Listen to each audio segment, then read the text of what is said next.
All right, let's go ahead and jump right in.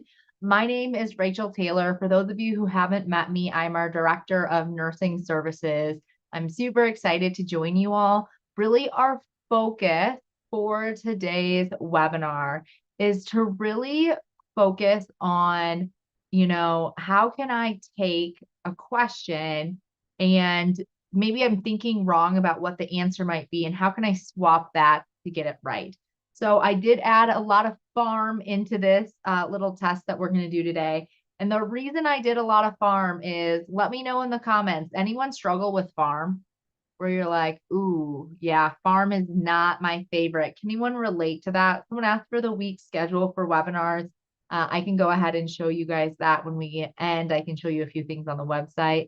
But yeah, a lot of you are like, farm stinks. And so I want you guys to have some strategies. I would love if at the end of this session, if you could give me some feedback on like, yes, this was helpful, or no, this wasn't helpful. We're doing some research to see, hey, what's the best way that we can help you guys through these webinars? Amazing. Someone said that they have their exam tomorrow. That's amazing. Good luck. Okay. Let's go ahead. Someone said they love farm in school. They got a B in that one. They felt like they could be a pharmacist. There's not all farm, just a few of the questions. So let's start with our first one. The nurse is caring for a client with a venous thromboembolism who's developed heparin-induced thrombocytopenia. After discontinuing the heparin, the nurse anticipates which prescription from the primary healthcare provider. All right, I want to just let you guys take a minute and I want you to just throw your answer in. Like, what do you think the answer is? If you have time, maybe put in why you think that's the answer, but just put a guess out there. You don't have to be right. It's okay to get things wrong. That's how we learn. And so throw your guess out there. All right, a lot of people are saying A, and a lot of people are saying D. I'm seeing a lot of A's and a lot of D's. Anyone think anything else?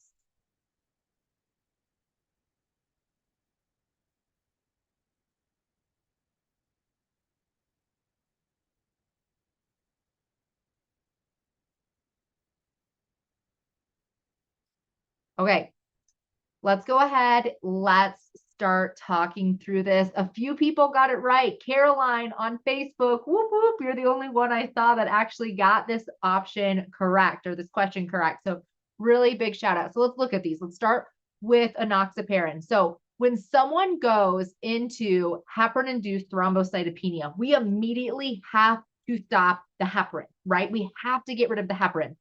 Guys, what is enoxaparin? What is that?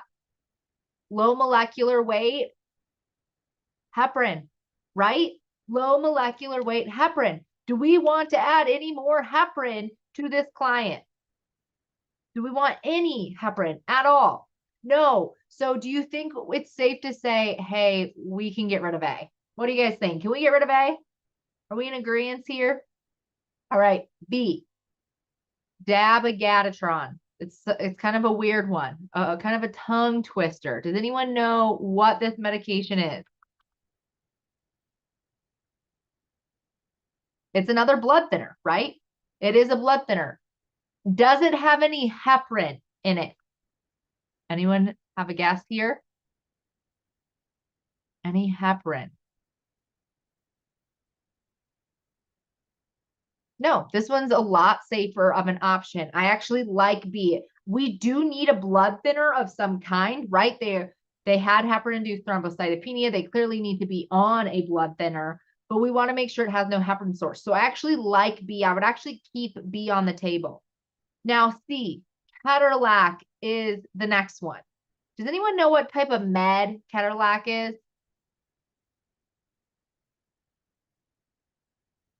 Yeah, absolutely. It's an anti-inflammatory. Guys, is an anti-inflammatory going to help me at all with someone who's in heparin-induced thrombocytopenia? Is this going to help me here? What do we think? Nope, right? It's not going to be helpful here. So we can get rid of C. And then the last one is D, epoetin alpha. What does epoetin alpha do for us? Epoetin alpha is going to cause red blood cells to be created, right? It's going to help with that production. And so it's going to stimulate that factor that makes red blood cells. If we have more and more red blood cells, what does our risk become higher of? What's our risk become higher of? Clots. Do we want to increase the risk of clots when we have them on a blood thinner because they had a thromboembolism? Do I want to increase that risk? No. And so we're going to get rid of D, which leaves us with B. So even if you weren't confident in B, this is like the key takeaway of like, how could have I still gotten this right, not knowing the other, okay? Not knowing maybe even what this med was, is the other three don't make sense to use here. Does this change how you were thinking of this question when we first started talking about it a few minutes ago? Do you guys see the change, the difference that we want to make? Everyone with me? See that difference in thought process? All right, let's move on. Are we ready for the next one? We chose B, and just so you can see it, you got it right. Look at this. 40% of people choose enoxaparin, even though it has heparin. And why I think so many people choose it is their brain goes, well, they still need a blood thinner. And they forget that it's a low molecular weight heparin. I want to make sure you guys all see that because 40% of people, you guys went right along with the stats with what you guessed. All right. So here's our next question. The nurse is triaging phone calls in the prenatal clinic. The nurse should initially follow up on the client who.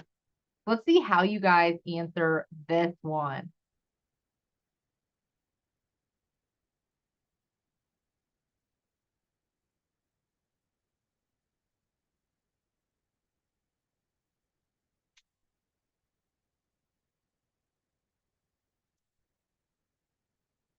Okay, several of you are saying C. I see a few people saying B. I've got a few people saying D. We are mixed. We are very, very mixed on this question. What's your gut tell you? If you were to not debate with yourself, what's your gut truly telling you that you think this might be? Someone said A and D. Okay, on the NCLEX, you can't choose both in this case because it's not a status. If you had to choose one, what are you choosing? All right, let's look at this together. Let's start with A. 16 weeks reports fluttering. Guys, what's this called? When someone's about 16 to 20 weeks and they report a fluttering sensation, what's that called? Quickening, right? It's just called quickening, totally normal. I don't need to follow up. You're good, right? All right, let's look at B. 30 weeks gestation, perianal itching, and bright red blood in the stool. Guys, a lot of you chose B. Let's talk about this. When it's itching and there's bright red blood in the stool, what do we think is happening? Hemorrhoids. This person's got hemorrhoids. Are hemorrhoids going to kill anybody? Is it going to be like, we need to follow up right now? There's going to be something happening in the next hour. No. Typically what we do is what? We have them increase fiber and water intake because the chance of constipation increases as pregnancy continues. And so they're fine, not a huge deal. They probably have a hemorrhoid, but why a lot of you chose it and several of you put the Y, but there's bright red blood. Okay, bright red blood's not a huge deal. What if it was dark red in this case? What would I then be concerned about? If it said there was dark red or coffee ground amethyst, then what am I worried about? A GI bleed. That's a bigger deal, right? If there's a GI bleed, like, yes, we're moving a little bit quicker, okay? C, a 28-week of gestation and reports intermittent leg cramping with swelling in her feet. Okay, what do we think? Is this normal to get some cramps here and there, to get some swelling in the feet when pregnant? Is that normal? I got to tell you guys something. So I had my first kiddo in nursing school. And anyway, when I was in school, I had to do an OR rotation. And I was very, very pregnant when I did my OR rotation. And I had to stand for 8 hours. And I did not think I was going to be able to stand that long watching surgeries. And you know what happened? My feet were huge. They were massive. I've never seen my feet get that big as it did that day in the OR. So was that normal? Was it normal that because I stood for 8 hours, super pregnant, that my feet swelled? Yeah, right? Like that was normal. It's intermittent. If they're getting this constant leg cramping, if it's happening every time they move, then I'm a little more concerned. So that only leaves us with D. Well, does D make sense? We've got 38 weeks of gestation, reports lower back pain that increases with walking. What's happening with client D? It increases with walking. They're in labor. They're going to have a baby any moment. We need to go to that individual first because we don't want them to have a baby on the floor. They are in active labor. But look at this, guys. So when we choose D, look how many people choose B. And do you know why they choose it? Why most of you chose it? Bright red blood. There's bright red blood, and we automatically go to, oh no, there's a problem. Do you guys see the difference in how you can think through these questions? Do you guys all notice the change in thought process that can go into thinking through these critically? Yeah, I agree. They're about to have that baby. Absolutely. All right, here's our next one. This is going to be an unfolding case study. Okay. Let me know if you need me to zoom out on the screen. I think I might try to stay zoomed in just so we can see it a little bit easier for all of you. So, okay, we have got our unfolding case study. So with an unfolding case study, how I typically like to do it is I like to take it with just all the content first, and just as we go through it, if there's a red flag, just like call it out in the chat. Just put it in the chat of like red flag, and you can even say what the red flag is. So we have a 57-year-old male with stage 3 small cell lung cancer. The client had suddenly become disoriented and did not recognize his family members and relatives. Is there any red flag in that first sentence, or first two sentences, I should say? My red flag is that he all of a sudden became disoriented. It wasn't his norm. It was this all of a sudden change, right? He reports severe lower extremity weakness and has had 3 episodes of diarrhea in the past 4 hours. The client is undergoing 6 cycles of chemotherapy with cisplatin and etoposide. He is currently taking a 14-day course of 15 milligrams of prednisone. He's on his 3rd day of steroid treatment. He has a medical history of dyslipidemia and advanced chronic obstructive pulmonary disease. Then we get a nurse's note, okay?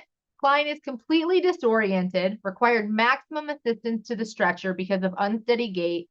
Lung sounds are clear bilaterally. Alopecia noted. Skin is warm and dry and normal for ethnicity. Peripheral pulses 2+. No skin tenting. Hyperactive bowel sounds in all quadrants. 20 gauge peripheral vascular access device placed in the left AC space. And then we've got our vitals there.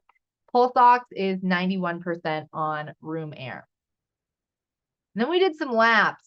Okay. I'm gonna go ahead and put up these labs and keep these labs up for you guys just to look at, because there's going to be some things that you're like, ooh, that normal, abnormal. Is there anything here that you guys are like, red flag, this is abnormal when it comes to the labs? There's a major one that I'm guessing you're going to all notice. Yeah, someone's like, look at that sodium. Look at the sodium. It's so bad. And it is. It's horrible, right? So now we have to figure out what requires follow-up. So we already talked about a lot of these, but let's just take them one at a time. And I want you just to say yes or no. The trick to these questions is just like true, false. Is it true? Is it false? Okay. So A, mental status. Were we worried about the mental status? You can just put a P or an F if that's easy, or a Y or an N. How about diarrhea? Do we expect someone to have this amount of diarrhea, hyperactive bowel sounds, all this going on? Yeah, you guys are like, let's follow up. Serum sodium at 116. Might be a little worried here. How about the serum potassium at 3.3? Are we worried about this? Yeah, absolutely. How about the white blood cell count at, let's see, 11,000? Are we worried? Yeah, you guys are like, no, it's just slightly elevated. We're not worried. They're on tons of stuff right now. 11,000, not a big deal. How about the serum glucose? Our glucose is 139. Are we really worried about that at the moment? 139. Yeah, we can go back, look at their history and physical. They have COPD and dyslipidemia. They're on steroids, hint, hint, hint, hint, with the glucose. Steroids can do what when it comes to glucose? They can elevate the glucose, right? So I'm not super worried about it. And then alopecia, are we, worried about that at all in any way? No, kind of expected, right? With their cancer treatment, we expect that to happen. It's common finding. What about the pulse ox? When we look at the pulse ox and we go back to the nurse's note, we're on 91% on room air, but they have COPD. They have COPD. So because they have COPD, totally expected, right? 89 to 92% is about that range I would expect it to be in. So we're good here. No big problem. And then our respiratory rate is 21. Any big concern there? Nope. And then how about the gait characteristics? That they are a MAC assist, full assist here.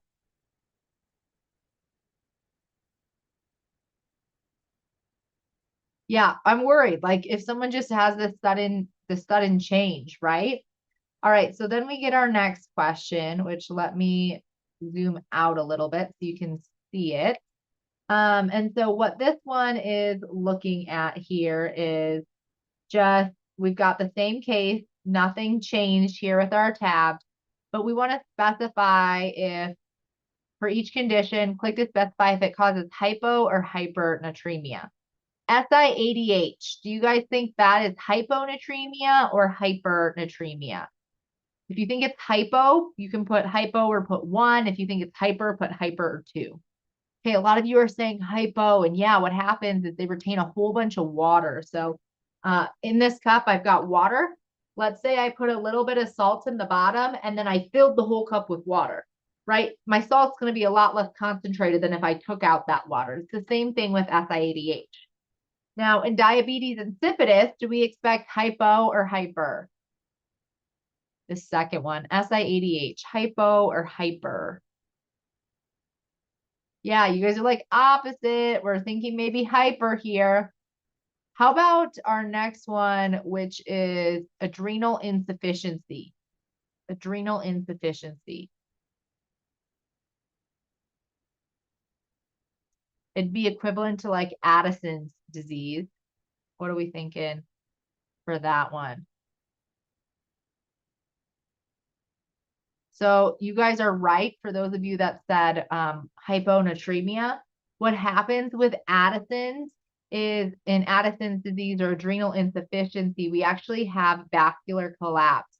And so we need to add in the zones, but with that, we end up with low blood pressure, low sodium. We don't have that water retention because we lack the sodium.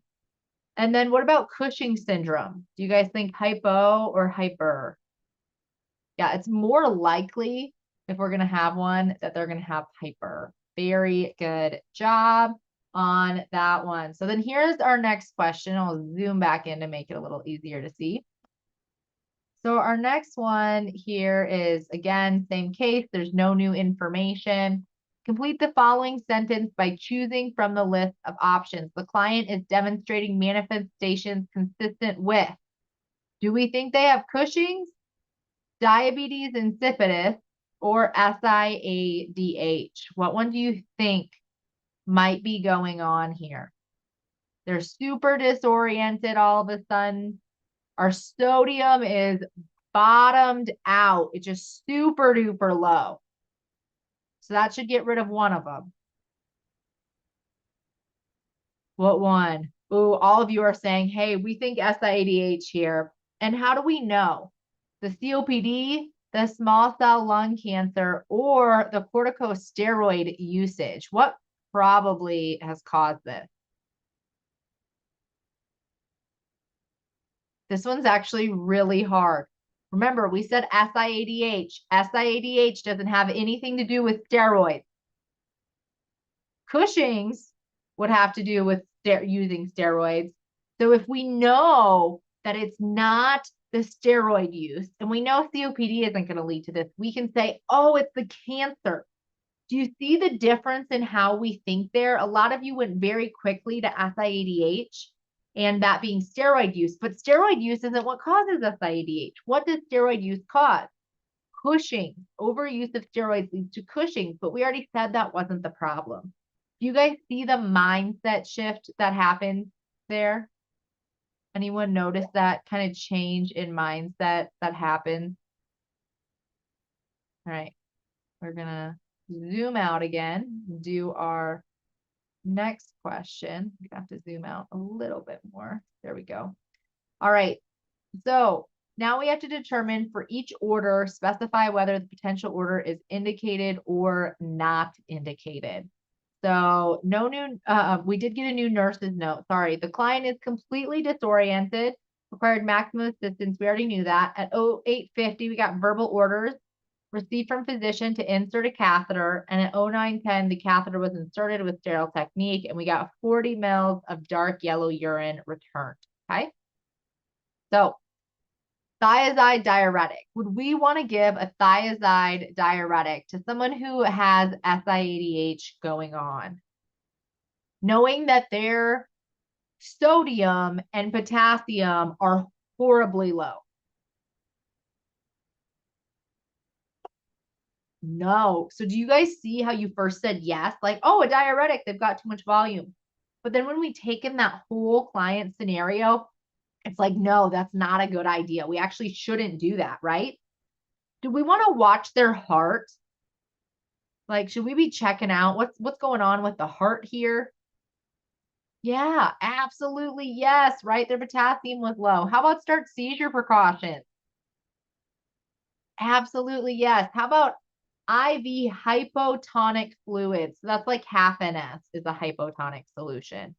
No, what would we want here instead of hypotonic? What would we prefer? Yeah, probably they're going to go more likely with, if they're trying to get volume off, they will do a hypertonic solution. And then they also want to give a lot of sodium here. Okay. And then how about a urology consult? Is there anything off in the urine that I'm like, we need urology right now? No, it's normal. It's totally normal at this point. There's nothing concerning there. And desmopressin is the last one. Desmopressin. Desmopressin, what it does is it basically is going to be used to keep fluid in the body. Desmopressin, it like presses down the renal tubules to keep more volume in the body. It's for DI. Yes, Israel, you got it. It's for diabetes insipidus. We do not want to use it here. Okay.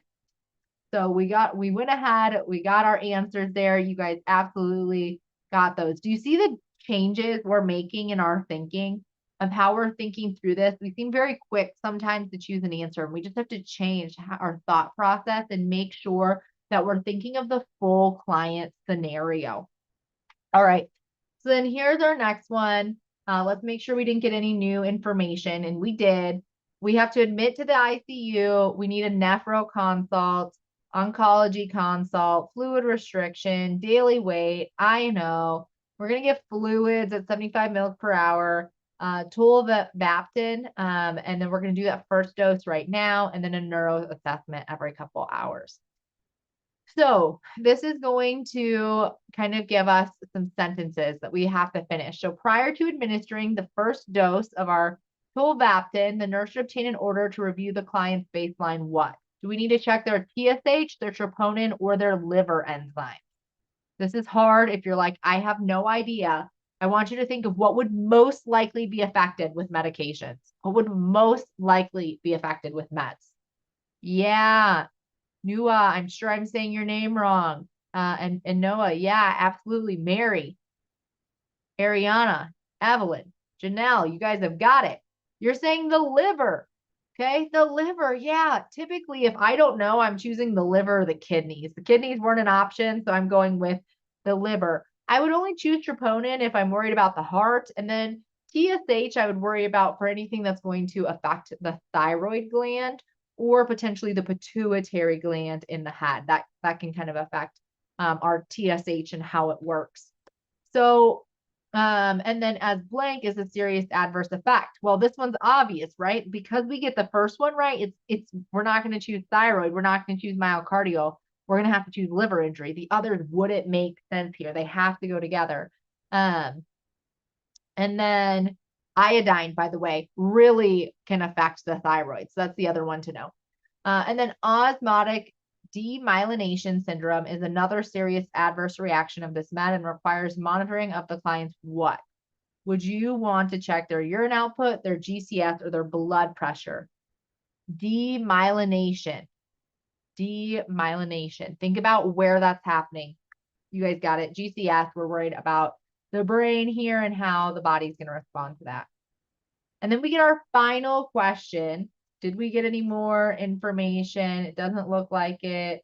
Looks like there's still the same info. So the nurse transferred the client to the intensive care unit for further management. 8 hours later, the nurse is in the ICU. Reassess the client. Which assessment finding would indicate treatment is effective? So I want you to think through which of these are like, oh, it worked. We reached our goals or our outcomes that we're trying to get toward.